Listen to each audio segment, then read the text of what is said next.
Selamat hari Minggu, saudara. Mari kita persiapkan hati dan pikiran kita untuk menyambut pemberitaan firman Tuhan. Kita bersatu di dalam doa. Ya Tuhan, kami mengucap syukur untuk anugerah kehidupan yang Tuhan karuniakan kepada kami. Saat ini kalau kami bersama-sama menyatukan hati dan pikiran kami, mengkhususkan waktu ini untuk membaca dan mendengarkan firman Tuhan, kami berdoa biar firman Tuhan boleh menyapa kami pribadi lepas pribadi, sehingga firman yang kami baca, kami dengarkan, boleh menguatkan kami untuk siap menghadapi hari-hari, tantangan, maupun kesempatan yang Tuhan percayakan. Kami siap untuk belajar dari firman-Mu. Dalam nama Tuhan Yesus kami berdoa dan mengucap syukur. Amin. Saudara, mari kita buka satu bagian Alkitab yang terambil dari Markus pasal 6. Kita akan membaca ayat yang ke-30 sampai ayat yang ke-44. Saya akan bacakan bagi kita semua. Markus pasal 6, saudara, ayat 30 sampai ayat yang ke-44. Yesus memberi makan 5.000 orang. Kemudian rasul-rasul itu kembali berkumpul dengan Yesus dan memberitahukan kepadanya semua yang mereka kerjakan dan ajarkan. Lalu ia berkata kepada mereka, "Marilah ke tempat yang sunyi, supaya kita sendirian dan beristirahatlah seketika. Sebab memang begitu banyaknya orang yang datang dan yang pergi, sehingga makan pun mereka tidak sempat. Maka berangkatlah mereka untuk mengasingkan diri dengan perahu ke tempat yang sunyi. Tetapi pada waktu mereka bertolak, banyak orang melihat mereka dan mengetahui tujuan mereka. Dengan mengambil jalan darat, segeralah datang orang dari semua kota ke tempat itu, sehingga mendahului mereka. Ketika Yesus mendarat, ia melihat sejumlah besar orang banyak, maka tergeraklah hatinya oleh belas kasihan kepada mereka, karena mereka seperti domba yang tidak mempunyai gembala. Lalu mulailah ia mengajarkan banyak hal kepada mereka. Pada waktu hari sudah mulai malam, datanglah murid-muridnya kepadanya dan berkata, "Tempat ini sunyi dan hari sudah mulai malam. Suruhlah mereka pergi supaya mereka dapat membeli makanan di desa-desa dan di kampung-kampung di sekitar sini." Tetapi jawabnya, "Kamu harus memberi mereka makan." Kata mereka kepadanya, "Jadi haruskah kami membeli roti seharga 200 dinar untuk memberi mereka makan?" Tetapi ia berkata kepada mereka, "Berapa banyak roti yang ada padamu? Cobalah periksa." Sesudah memeriksanya, mereka berkata, 5 roti dan 2 ikan.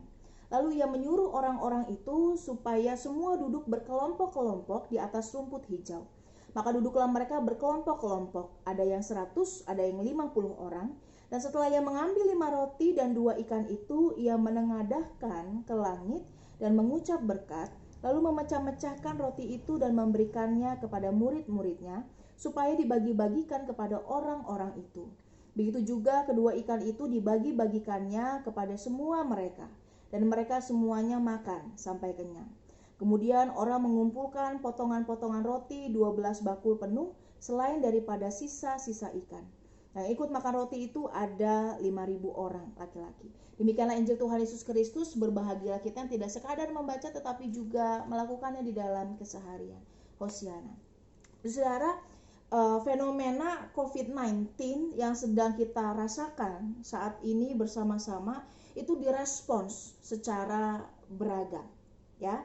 Sampai sekarang masih banyak orang yang rasanya kalau ngambil keuntungan, saudara, ngambil cuan itu gak kira-kira, padahal mengambil keuntungannya di atas penderitaan orang lain. Ada yang bahkan merasa sudah tenang dan berkata pada jiwanya, "Jiwaku, ada padamu banyak barang, tertimbun untuk bertahun-tahun lamanya. Beristirahatlah, makanlah, minumlah, dan bersenang-senanglah dalam masa karantina ini." Saudara, kedengarannya alkitabiah banget ya. Sampai-sampai orang yang tidak bisa beli apapun kemudian menjadi korban di sisi yang lain. Namun di tengah sikon yang mengenaskan itu, sebenarnya ada realitas baik yang juga menyegarkan hati kita, saudara. Ada tenaga medis dan pemerintah yang ternyata tidak sendiri di dalam melawan COVID-19. Ada banyak orang yang juga tergerak untuk mengambil bagian. Oleh karena itu, saudara, belakangan ada beberapa gerakan yang kemudian viral. Berbagi makanan, sembako, atau bahkan hand sanitizer dan seterusnya, atau berkat-berkat yang lain untuk orang-orang yang kemudian terdampak dari segi perekonomian. Mengapa ini dilakukan, saudara? Karena kesadaran bahwa setiap orang itu butuh makan setiap hari. Saya rasa akan baik kalau kita semua ini juga bisa ikut ambil bagian, sehingga tidak akan ada orang yang kelebihan dan kekurangan. Karena ketika berbagi itu akan membuat kita semua merasakan kecukupan dalam merasakan berkat-berkat Tuhan. Saudara, tema kita pada hari ini, Yesus yang lapar dan haus, ini menjadi tema yang cukup menarik di dalam Minggu Prapaskah yang kelima ini. Lapar dan haus, saudara, itu adalah hal yang sebenarnya sangat manusiawi, ya. Sebuah kebutuhan yang paling mendasar yang harus dipenuhi. Yesus yang hakikatnya adalah 100% Allah dan manusia juga merasakan hal yang sama. Dari kisah pencobaan di padang gurun, saudara, kita bisa melihat kalau Yesus tahu betul rasanya lapar dan haus. Ini adalah salah satu alasan mengapa Yesus tidak bisa menutup mata pada kebutuhan banyak orang yang mengikutinya. Saudara, saya katakan salah satu alasan. Kenapa? Karena tahu rasanya, dalam tanda kutip, itu tidak selalu bisa menggerakkan orang lain untuk bisa menolong atau melakukan sesuatu bagi sesamanya. Misalnya, saudara, kita tahu ada orang yang kelaparan. Aduh, lapar ya, kesian ya. Saya juga tahu rasanya lapar. Ya, saya doain kamu semoga ada kasih makan ya. Kadang-kadang kan ada banyak orang yang seperti itu, saudara, tahu rasanya tetapi belum tentu mau melakukan sesuatu. Kemudian membungkusnya dengan alasan-alasan yang terdengar rohani, padahal tidak mengerjakan apapun selain perhatian yang kosong. Saudara, ketika Yesus memberi makan ribuan orang dengan catatan ini hanya 5.000 orang laki-laki, saudara, artinya jumlahnya bisa berkali-kali lipat ya dari yang tercatat. Yesus ini digerakkan oleh sesuatu yang jauh lebih mendasar dari sekadar rasa tahu. Hatinya tergerak oleh belas kasihan, oleh compassion, yang berarti rasa sayang, rasa kasihan, simpati, dan pemahaman dan pengertian yang benar-benar penuh kepada seseorang yang merasakan penderitaan. Compassion inilah yang kemudian membuat Yesus membuka ruang bagi banyak orang yang lapar dan haus, baik secara spiritual maupun secara fisik. Saudara, saya punya pertanyaan yang sederhana. Kalau kita misalnya sedang merasa capek, apa yang mau kita lakukan? Pastikan kita mau beristirahat, tidak mau diganggu sama sekali. Begitu bukan? Ya, kalau kita capek biasanya kita mau beristirahat dan tidak mau diganggu. Ketika saya praktek di daerah, saudara, saya stres gitu ya, karena kota kecil, daerah kecil, saudara, tapi setiap jam 12 malam mereka itu adain balapan liar, saudara, ya. Jadi kota kecil tapi ternyata ada balapan liar itu berjam-jam kalau pagi, saudara. Ya rasanya kalau udah capek tuh denger yang berisik itu tidak menyenangkan, ya. Kenapa? Karena kita juga membutuhkan ketenangan, kita juga membutuhkan waktu istirahat yang cukup untuk bisa memulihkan diri kita. Nah, dalam konteks kita, saudara, Yesus dan murid-muridnya ini juga merasakan kelelahan sebenarnya, walaupun ia membuka ruang bagi orang banyak yang datang. Ketika ia membuka ruang itu, Yesus dan murid-muridnya ini sedang merasakan kelelahan yang sebenarnya mereka itu membutuhkan istirahat atau waktu berhenti dari semua kegiatan, dari semua pekerjaan yang mereka lakukan untuk mengumpulkan kekuatan dan memulihkan diri. Tapi boro-boro, saudara, istirahat gitu ya, makan aja tidak sempat. Ya, yang menarik adalah dari hal ini, saudara, Yesus justru mengajar murid-muridnya untuk mengesampingkan apa yang menjadi kebutuhan pribadi dan tetap berjuang untuk melayani di tengah situasi darurat yang sama sekali tidak terhindarkan, melampaui apa yang menjadi kebutuhan dan kenyamanan diri untuk bisa terus melayani dalam situasi-situasi sulit yang tidak terhindarkan. Kenapa, saudara? Ya, sekalipun mereka capek, tapi Yesus tetap, ayo kita melayani. Kenapa? Karena ada hal yang jauh lebih besar yang diperjuangkan oleh mereka dibandingkan dengan kenyamanan diri sendiri, yaitu adalah orang-orang yang datang dalam keadaan yang lapar dan haus secara spiritual maupun secara fisik. Saudara, dalam sikon ini yang kita alami sekarang itu ya, kalau kita kayaknya karantina atau isolasi diri udah ngeluh bosen, syukur saudara ya, kita bosen, tapi ternyata di luar sana saudara ada orang yang kemudian berjuang lebih keras di garda terdepan ya. Kalau tenaga medis saudara pakai alat perlengkapan diri, tahu yang kayaknya putih semua itu saudara, itu gak cuma 1-2 lapis, tapi berlapis-lapis saudara.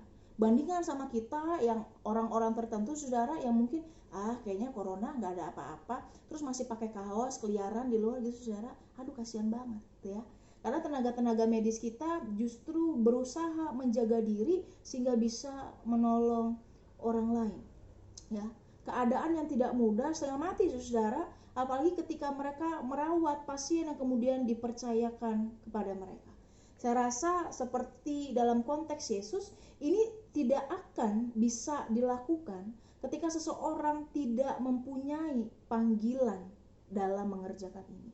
Panggilan yang didasarkan pada kasih dan pada kesadaran bahwa ada hal besar yang sedang diperjuangkan saudara. Yesus tidak membiarkan orang-orang yang seperti domba tanpa gembala itu terlantar. Ya, karena domba tanpa gembala itu keadaan di mana mereka rapuh, lelah, terlantar, tercerai-berai dan seterusnya.